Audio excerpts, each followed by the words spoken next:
50, 60, 70 años, su abuelo está viviendo en una parcela, en un terreno que es propiedad del Estado, que es propiedad de la United, que es propiedad de la IRCA, que es propiedad de la nación, que es propiedad de cualquier persona menos de él, y el abuelo se la dio al papá y ahora el papá se la dio al nieto, y el nieto ahora por la globalización quiere acceso a un crédito y no sabe si le pueden dar crédito o no sobre esa posesión que tiene de hecho, más no de derecho, porque fuera de derecho, si debajo de esa posesión que él tiene, si esa parcela no fuera de nadie, pero cuando va al RIC le dice que esa parcela es del Estado o es de la United, como en el caso de toda la aldea de Playitas en Morales y Zabal.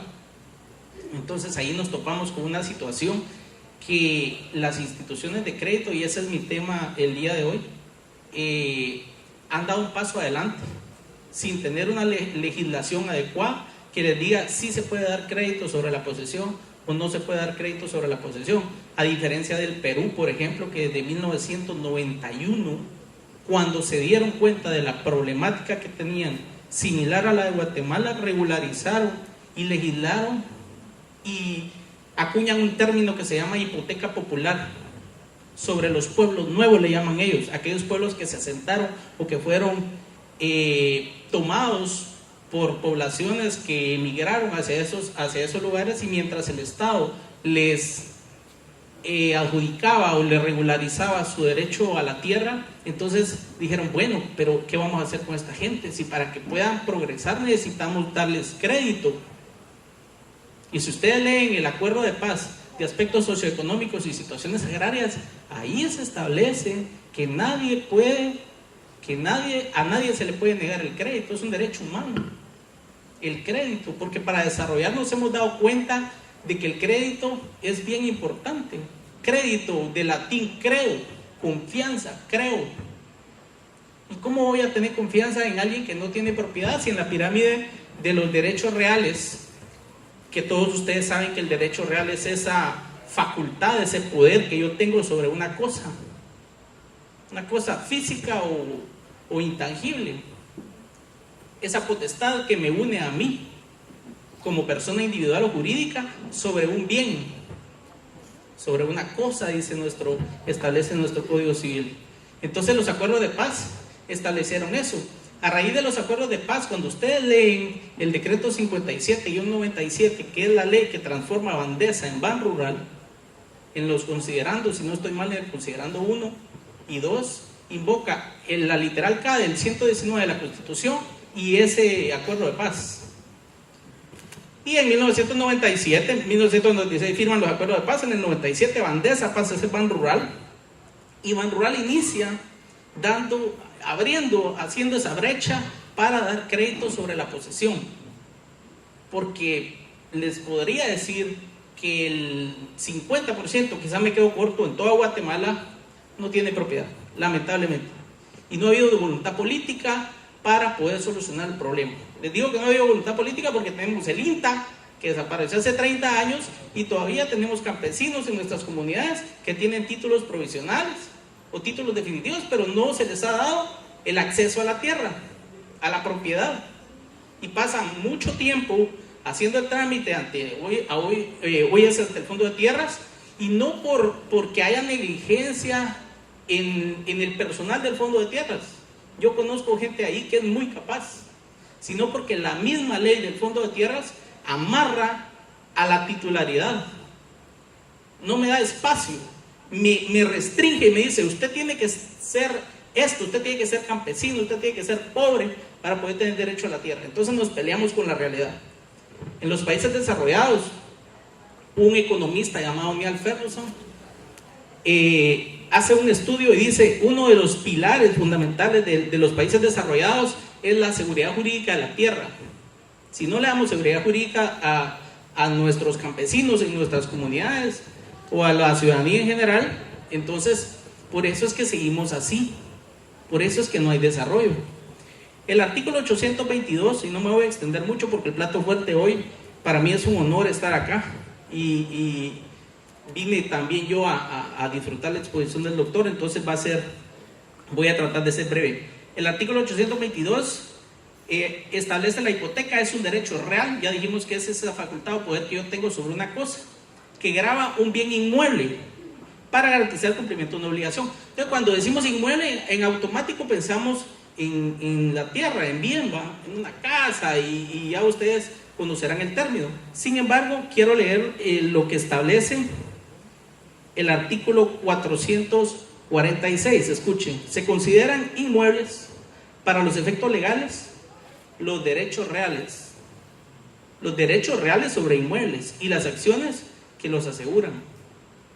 Y cuando nos vamos al libro 2 y empezamos a ver qué derechos reales, el libro 2 ya ustedes conocen el nombre: de los bienes, ahí falta una coma, de la propiedad, otra coma, y demás derechos reales. ¿Cuáles son esos derechos reales? Bueno, la ocupación, la accesión, la posesión, la usucapión, la propiedad. La propiedad está en la cúspide y la posesión es como el camino para llegar a la propiedad. Ya el 622 me dice los requisitos, establece los requisitos en forma pública, pacífica, continua, de buena fe y a justo título. Ese justo título tenemos que conseguirlo y verlo para poder acceder a la propiedad a través de la titulación, pero ya ustedes saben la problemática de la titulación aquí en Izabal también. El último artículo es este. ¿Qué es la posesión? Nuestra legislación no nos regula la posesión, solo establece: es poseedor el que ejerce sobre un bien todas o algunas facultades inherentes al dominio. Inherentes al dominio. El que posee está ahí. Si se vaya, no posee. Recordarán ustedes que necesitamos dos elementos básicos para que exista la posesión: el ánimos, ¿y cuál es el otro? El corpus. Tengo que tener el cuerpo es eso, la posesión, yo tengo que estar ahí viviendo. Y ya la ley me dice los demás requisitos, pero el primero es eso, yo tengo que estar ahí. Tengo que, en algún momento tuve que haber llegado yo o mis antecesores. Y la otra es la intención de quedarme ahí, porque si no tengo la intención, entonces no tengo la posesión. Cuando les hablo de que en el banco se abrió brecha, es porque así es.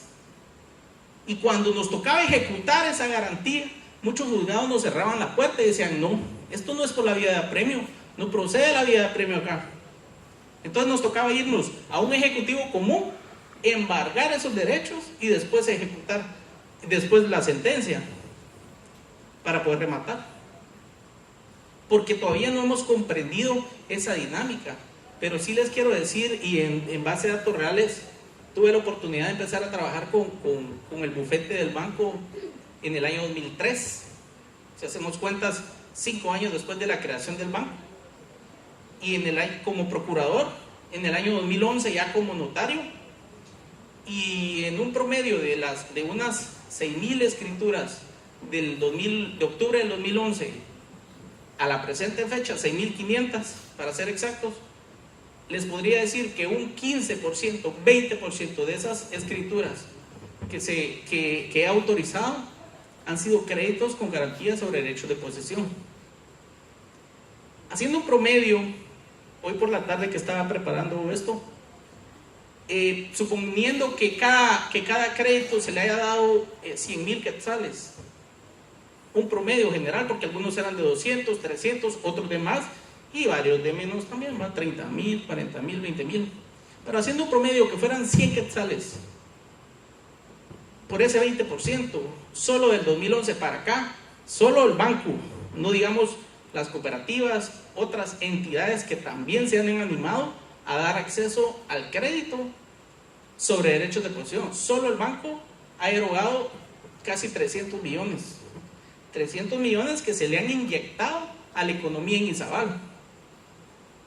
Cuando pensamos en esos 300 millones, esa persona que solicitó crédito, posiblemente alguien lo quería para ganadería, compró ganado. Entonces le dio de comer a la persona a quien le compró. Y en la cadenita todos nos vimos beneficiados. Otro fue para construcción, compró material, contrató albañiles. Otro fue para comercio. Entonces, cuando nos damos cuenta y despertamos, decimos: Ferguson tiene razón. Asegurarle el derecho a la propiedad, a nuestros campesinos, es elemental para eso, para el desarrollo del país, no para el desarrollo de las personas en lo individual, sino para el desarrollo del país. La intención de esta exposición es hacer una apreciación de mi interpretación hacia la ley.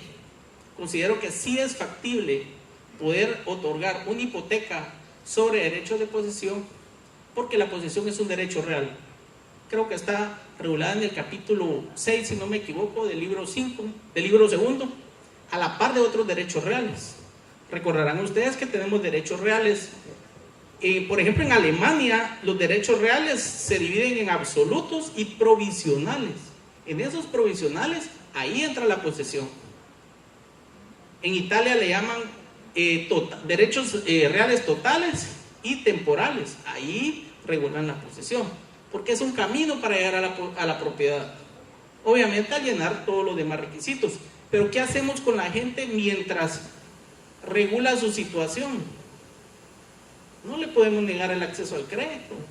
Es un derecho humano. Es un derecho humano que todos tenemos para poder crecer.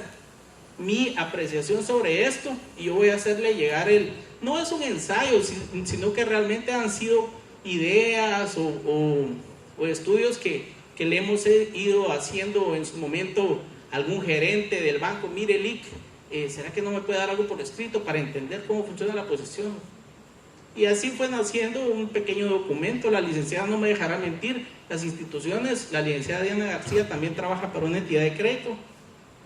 Ellos quieren dar acceso al crédito, pero también tienen que cuidar sus intereses. Si al momento de ejecutar, cuando existe el cumplimiento de una obligación, si me lo van a permitir, si voy a poder ejecutar esa garantía, porque recordemos que al final es una garantía. Garantiza que si el deudor no paga, entonces se va a ejecutar. Entonces, ¿qué pasa cuando la institución intentó ejecutar un derecho de posesión y encontró muchos problemas en el juicio, ya en la vía legal? Entonces el siguiente paso va a ser que al que viene atrás le va a negar el acceso al crédito. Y cuando eso lo multiplicamos a nivel nacional o a nivel departamental, perdemos todos. ¿Saben por qué? Porque cuando la gente no tiene acceso al crédito, ¿a dónde va a terminar? Con los usureros. Y por mucho que critiquemos a los bancos, porque he escuchado muchas críticas a los bancos, en el supuesto de que imaginemos que Banco Antigua cobra el 60% anual. Y digo nombres porque ahí lo pueden ustedes ver en los balances generales que menciona que salen publicados por la Superintendencia y el Banco de Guatemala. Estamos hablando de una tasa del 5% al mes. ¿Cuánto encontramos la tasa mensual en la calle? Y ahora no es ni mensual, ahora es diario. Estamos hablando de tasas de 200, 400%. Entonces, ¿qué pasa? Cuando lo multiplicamos por un montón de gente, la gente empieza a quebrar, ya no soporta, y estamos creando una burbuja que tarde o temprano puede explotar. Los mayores desastres económicos de la historia han sido provocados a causa de no tener control sobre eso. Entonces, les agradezco mucho.